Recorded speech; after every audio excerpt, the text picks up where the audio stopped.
a Aline Preniana em Umas Alternativas e hoje eu vim aqui para falar sobre Stranger Things, a terceira temporada, que estreou recentemente na Netflix, e eu vim aqui para dar a minha justificativa sobre o que eu achei e o que eu gostei, o que eu não gostei tanto assim e o que eu tô achando que vai acontecer aí pra próxima, minhas expectativas para a quarta temporada. Já de antemão eu quero deixar claro aqui que eu curti bastante a terceira temporada, como eu curto muito Stranger Things desde a primeira, mas eu fiquei um pouco confusa quando eu vi que tantas pessoas amaram tanto assim a terceira temporada e colocaram ela como a melhor temporada e uma temporada com 0 defeitos. Eu fiquei meio assim, nossa, será que tem algum problema comigo?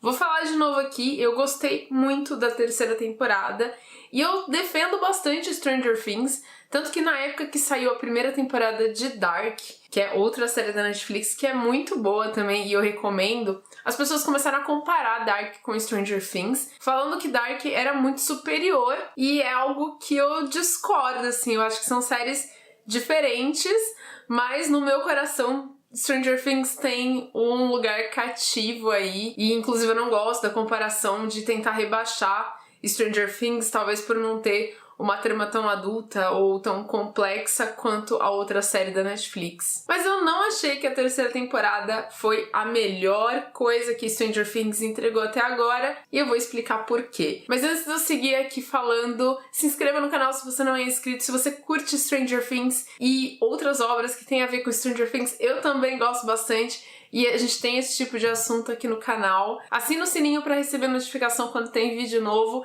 E também segue a gente lá no Instagram, porque a gente posta outras coisas, outros tipos de conteúdo que não vira vídeo aqui no canal. Eu vou falar de coisas sem spoiler nesse momento, mas em um determinado ponto do vídeo eu vou ter que entrar na área de spoilers, na zona de spoilers, até para poder fazer expectativas da quarta temporada.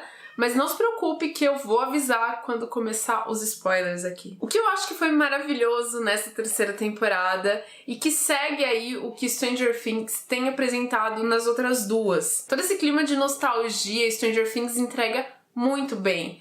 A terceira temporada, como as outras também, continua fazendo com que a gente se sinta aquela criança, geralmente lá no sofá dos nossos pais, assistindo um bom filme, um bom entretenimento na sessão da tarde. Então a gente continua tendo esse clima gostoso que remete muito à nossa infância, porque o ritmo de Stranger Things continua remetendo àqueles filmes. Inclusive, eu acho que eles melhoraram bastante nas cenas de ação, que já eram muito boas e muito empolgantes, mas nessa temporada eles tacaram cena de ação do começo ao fim e sempre deixa a gente naquela tensão gostosa, ao mesmo tempo nervosa, que tem tudo a ver com os filmes dos anos 80. Eu preciso comentar também sobre a direção de arte nessa temporada. Stranger Things sempre foi uma série que tomou muito cuidado em colocar a gente nesse cenário de anos 80, mas eu acho que nessa terceira temporada deve ter entrado muita grana na Netflix ali, e a gente vê realmente tanto no figurino dos personagens quanto na construção de cenários. Aquele shopping é um negócio impressionante, mas não só ele, a fotografia da série parece estar mais ousada, eles estão tentando fazer algumas tomadas um pouco mais diferentes. Tem uma cena em que a Eleven tá usando os poderes dela e ela acaba se assustando, ela começa a cair em câmera lenta e aí vai cortando pra ela caindo e ela tendo visões. Eles estão tomando muito mais cuidado com a fotografia, entregando uma coisa um pouco mais interessante, talvez, não tão simples. E eu tô gostando bastante de ver que eles estão ousando dessa forma na série. Mas tem uma coisa que prende a gente a Stranger Things, que faz com que a gente assista a série tão empolgados, são os personagens. A gente é muito apegado a eles. Eu tô aqui falando de cenário, de clima de nostalgia, de referências, né? Não falei exatamente sobre isso, mas sim, é uma série cheia de referências, é por isso que a gente consegue ter esse clima de anos 80 e por isso que a gente se empolga e se diverte. Mas, em essência, Stranger Things é aquela série que te entrega personagens tão cativantes que a gente se apega a eles e a gente quer continuar vendo aventuras desses personagens. E às vezes eles conseguem criar tramas incríveis para esses personagens, como a gente viu nessa terceira temporada para alguns deles. E eu destaco aqui, obviamente, o melhor grupo ever de todos, que é o grupo do shopping, que foi formado pelo Steve, pelo Dustin, que já tinham funcionado muito bem na temporada passada. Eles viram o quanto que fez sucesso com os fãs e adicionaram 2 novas personagens, uma que a gente já tinha visto na segunda temporada e outra que chegou nessa, que fizeram o grupo funcionar muito bem. A Erika, né, que era a irmã do Lucas, já tinha aparecido, mas fazendo uma ponta só na temporada passada e ganha destaque nessa. Não temos a América sem Erika. E a Robin, que é interpretada pela Maya Hall, que foi realmente uma descoberta. Eu acho que ela funcionou muito bem com todos os personagens do grupo dela, mas principalmente com o Steve. Eles formaram uma dupla muito boa e eu acho que inclusive pode ser que eles deem um pouco de descanso pro Dustin do Steve na próxima temporada, porque a dinâmica entre a Robin e o Steve funciona bastante também. Dá pra colocar o Steve com as outras crianças. O que eu acho que não precisa, né? Ele continua sendo ótimo ali com o Steve e com a Robin e com a Erika. Por mim, esse grupo pode continuar intacto. Outros personagens que eu acho que foram destaque nessa temporada foi o Murray, pelo menos pra mim. O Murray é aquele jornalista que eu achava ele meio chato na segunda temporada, principalmente naquela coisa dele ficar tentando provocar o Jonathan e a Nancy pra eles ficarem juntos. No fim deu certo, né? Foi o cupido. Mas eu acho que nessa temporada ele voltou com um humor muito mais afiado. E a dinâmica que ele criou com o personagem do Alexei foi muito boa. Inclusive, o Alexei foi outro personagem que coisa inesperada. A gente não imaginava, quando ele entra na história, você não faz a menor ideia, assim, de quanto de carisma ele vai ter, e é exatamente isso. E como vários personagens de Stranger Things, ele acaba roubando o nosso coração ao longo da temporada. Eu acho muito legal que Stranger Things consegue introduzir novos personagens e conseguir aproveitar bem eles, criar tramas interessantes e cativantes, mesmo que eles tenham pouco tempo em tela. E é aí que começa alguns dos meus problemas com essa temporada de Stranger Things. Enquanto eles têm alguns personagens que são muito bem desenvolvidos, inclusive alguns novatos, eu acho que eles deixam muito de lado ou não aproveitam muito bem os personagens que eles já têm e que a gente já gosta, como, por exemplo, as crianças, né? O Will acabou sendo meio deixado nessa temporada. Tudo bem que nas últimas 2 a coisa ficou muito em cima dele, porque ele tinha toda a relação com os monstros no mundo invertido, mas eu acho que nesse eles não souberam aproveitar muito bem. Tem um drama que é construído ali, mas ele aparece pontualmente e, de modo geral, ele só tá lá junto com o grupo. O Lucas, não tem nem o que dizer, ele também não tem uma trama sendo desenvolvida nessa temporada. Ele também aparece pontualmente pra fazer alguns comentários, algumas piadas. O Mike é um personagem que também já faz 2 temporadas que parece que não tem... Ele tem alguma trama, só que eu também não acho que ela é muito bem desenvolvida. Ele tá virando um personagem que é bem chatinho, e não era que ele entregava lá na primeira temporada. Ele tem essa posição meio de líder do grupo das crianças, e eu acho que o roteiro não tá favorecendo muito o personagem dele, assim como também não tá favorecendo alguns outros. Isso porque as crianças lá na primeira temporada eram o destaque de Stranger Things. E eu acho que já faz aí umas 2 que eles estão capengando em entregar tramas mais interessantes para esse grupo mais infantil. O que eu gostei, é claro, é da amizade que foi criada aí entre a Max e a Eleven. Foi um misto de alívio e muita alegria ver como que eles conseguiram trabalhar a dinâmica dessas 2 personagens. Porque lá na segunda temporada teve uma cena de ciúminho que a Eleven sentiu da Max, um ciúme completamente despropositado, deu a impressão que talvez elas pudessem ficar com alguma rixa, e meio que legal que isso não aconteceu. A Max é uma personagem que eu acho que é importante no desenvolvimento da Eleven. Aí sim, você vê a trama das 2 ganhando um pouco mais de força, ainda que a Max tenha ficado um pouco mais de suporte pro desenvolvimento da Eleven.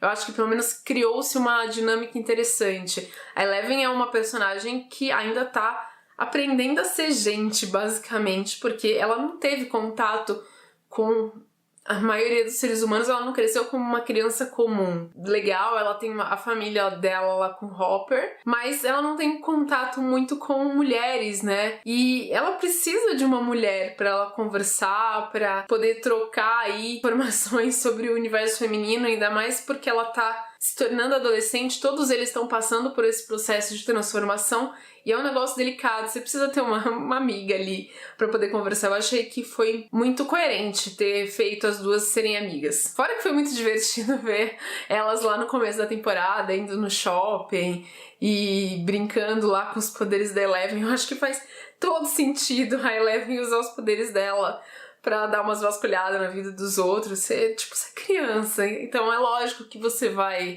sei lá, brincar com aquilo que você tem de poder. Mas pra toda Max e Eleven, a gente tem, por exemplo, o Jonathan e a Nancy, que eu acho que tem uma determinada trama ali também sendo construída no início, mas que em determinado momento nos episódios é meio deixado de lado. Eu gostei de como eles trabalharam a questão da Nancy, e ao mesmo tempo eu não entendo o que eles estão fazendo com o personagem do Jonathan. Eu não sei se é uma questão com o ator, eu já falei isso na temporada passada. Na primeira temporada, o Jonathan era um personagem importante, ele tinha um desenvolvimento, principalmente em relação ao irmão dele, ao Will. Na temporada passada e nessa, ele é um mero coadjuvante da trama da Nancy. Ele nem tem cenas que são focadas nele, diferente de vários outros personagens, inclusive da Nancy, que é parceira dele ali de trama, né? Eu imagino que pode ter alguma coisa a ver com o ator e problemas que ele tem nos bastidores, mas eu acho muito esquisito ver na trama o Jonathan tão jogado de lado e tão pouco importante para a história. A Joyce e o Hopper, para mim, também constituem uma trama ali que, para mim, tem muitos altos e baixos. Tem momentos que parece que ambos os personagens estão forçando muito a barra para serem engraçados por conta do roteiro. O Hopper, então, tá piradaço, super grosso. E eu acho que em muitos momentos passou do limite da comédia ali. Mas em outros momentos, eles acertam muito bem. Então, pra mim, a trama da Joyce e do Hopper, ele resume a temporada. Tem momentos incríveis, muito bons. E tem coisas que não são tão legais assim. A comédia pra mim nessa temporada não funcionou da mesma forma que funcionou nas temporadas anteriores. Vocês podem discordar de mim, mas teve vários momentos ali que eu não consegui dar nenhuma risada, nem um sorriso diante das piadas que eles colocaram no roteiro. Por fim, eu acho que duas coisas que realmente me incomodaram mais nessa temporada tem um pouco a ver com as coisas que eu falei aqui. A gente tem uma fórmula que vem sendo repetida desde a primeira temporada e que, beleza, tem funcionado. Nos grupos que estão todos divididos e cada um começa a investigar uma coisa porque bagulhos sinistros estão acontecendo naquela cidade de Hawkins e eles só vão se juntar lá no final pra conseguirem conversar e lutarem todos juntos. Eu acho que isso foi muito bom na primeira temporada. Na segunda, beleza, você entende algumas coisas que aconteceram, por que eles estavam divididos. Nessa terceira temporada, sabe quando... Mas de novo a mesma coisa? Eu sei que é uma fórmula que funcionou até então, mas eu gostaria que eles mudassem isso pra gente não ficar com essa sensação de mas é só isso que vocês conseguem entregar de roteiro? É sempre a mesma coisa? E por fim, outra coisa que me incomodou, mas eu já tô meio que voltando atrás dessa coisa de será que realmente isso é ruim? Mas eu achei que essa terceira temporada ela foi meio uma barriga de Stranger Things. Ela não entregou tantas informações assim. Eu fiquei um pouco surpresa da gente não ter tido praticamente nenhuma informação, por exemplo, em relação ao mundo invertido. A gente tem toda essa mitologia que foi introduzida na primeira temporada e é uma trama que a gente fica especulando, a gente fica curioso para saber, existem várias teorias, a gente faz várias teorias sobre o que significa o mundo invertido, o que significam aqueles monstros, o que tem a ver a Eleven, qual que é a relação que ela tem com isso. E essa temporada não entregou nada sobre. É um pouco estranho porque os próprios criadores da série falaram que não pretendem estender Stranger Things ao longo de muitas temporadas. Inclusive falaram, não sei, de ter talvez 4 ou 5 temporadas. E você ter uma temporada que não explora muito bem essa trama que eles estão criando, e por que eles fizeram isso? Eles vão empurrar assim e tentar resolver tudo numa única temporada? Ou será que eles realmente estão estendendo um pouco mais, porque a série vai acabar tendo mais temporadas do que eles estavam pretendendo inicialmente? Stranger Things é uma série que faz muito sucesso. Eu acho que atualmente é a série de maior sucesso da Netflix. Então talvez haja sim uma vontade até maior do que até a vontade dos criadores de que a série tenha mais temporadas e não só 4 ou 5. Então talvez, para não ficar explorando além do que eles já têm de material sobre esse universo, eles decidiram não entregar tantas coisas assim nessa terceira temporada e focar um pouco mais nos personagens. Portanto, foi uma coisa que eu não gostei muito bem quando eu assisti, mas agora que eu já consegui absorver melhor a série, essa terceira temporada, eu acho que beleza, assim, estou um pouco mais convencida de que talvez ter protelado algumas respostas pode ter sido bom para a série a longo prazo. Eu acho que essa temporada ela marca meio que processo de mudança, né? Tanto dos personagens, que eu acho que já vão se apresentar para uma nova temporada de uma forma diferente. Eles estão crescendo, então estão deixando de ser crianças e estão começando a entrar na adolescência de uma forma mais firme. E talvez isso também marque a mudança de tom da série, que a gente tá vendo ficar cada vez mais sombria. E aí é possível que numa quarta temporada, finalmente, a gente comece a ter mais respostas sobre a mitologia que eles criaram para Stranger Things. Eu espero que sim. Apesar de eu ter entendido o que talvez eles fizeram nessa terceira temporada, de empurrar um pouco mais, eu acho que eles precisam começar a entregar um pouco mais de respostas. E o que eu espero da quarta temporada? Aqui eu vou falar com spoilers, porque eu preciso comentar coisas da terceira temporada pra falar o que eu tô esperando. Bom, eu espero que tenha muito mais Suzy e Dustin na próxima temporada. Foi um dos grandes momentos da série. Foi um momento engraçadinho, fofo, inesperado, completamente inesperado, a canção lá dos dois namoradinhos, e eu amei a personagem. Eu gostaria que ela entrasse também pro grupo, quem sabe formar aí um quinteto junto com o Steve, com a Robin, com a Erika. Eu acho sim que essa quarta temporada, pelo menos é o que eu espero, vai ter mais respostas, a gente vai ter mais mundo invertido, a gente vai voltar a ter Demogorgon aí. E eu gostaria realmente que eles conseguissem aprofundar na relação da Eleven com o mundo invertido, porque eu não acho que é uma coisa simples. Eu acho que não deveria ser, pelo menos. E como muita gente, eu tenho a impressão que o Hopper está vivo. Eu fiquei bem emocionada nessa terceira temporada. Eu chorei naquela carta lá que ele deixou pra Eleven. Mas eu tenho quase certeza que o personagem dele não morreu. Não só porque a gente teve aquela cena pós-créditos lá, em que os russos falam, não o americano, vamos levar esse outro cara aqui lá pro Demogorgon. Talvez aquele cara, esse americano aí, nem seja o Hopper. Pode ser que ele seja o pai da Eleven lá, ou sei lá, qualquer outra pessoa. Eu acho muito mais provável que o Hopper tenha ido pro mundo invertido. Foi o que a gente tava comentando enquanto a gente assistia a cena lá da Joyce virando as chaves. Perdido por perdido, se eu fosse o Hopper, eu atravessava aquele portal lá e ia pro mundo invertido. Se pelo menos eu tenho alguma chance de sobrevivência. E eu acho que foi exatamente isso que aconteceu. Eu reclamei um tanto da terceira temporada aqui, mas é porque eu amo Stranger Things e eu tô sempre querendo ver essa série muito melhor. E eu tô, sim, empolgada pra quarta temporada. Eu queria perguntar pra vocês quantas temporadas vocês acham que Stranger Things deveria ter. Porque inicialmente eu achava que umas 4 ou 5 seriam o suficiente. Mas agora que eles deram uma estendida na história, deram uma empurrada aí, não sei. Eu acho que a série talvez tenha fôlego pra aguentar umas 6 temporadas. Me deixem aí nos comentários quantas temporadas vocês acham que a série deveria ter. Deixa o like se você gostou do vídeo, obrigado por me acompanhar e até a próxima. Tchau, tchau!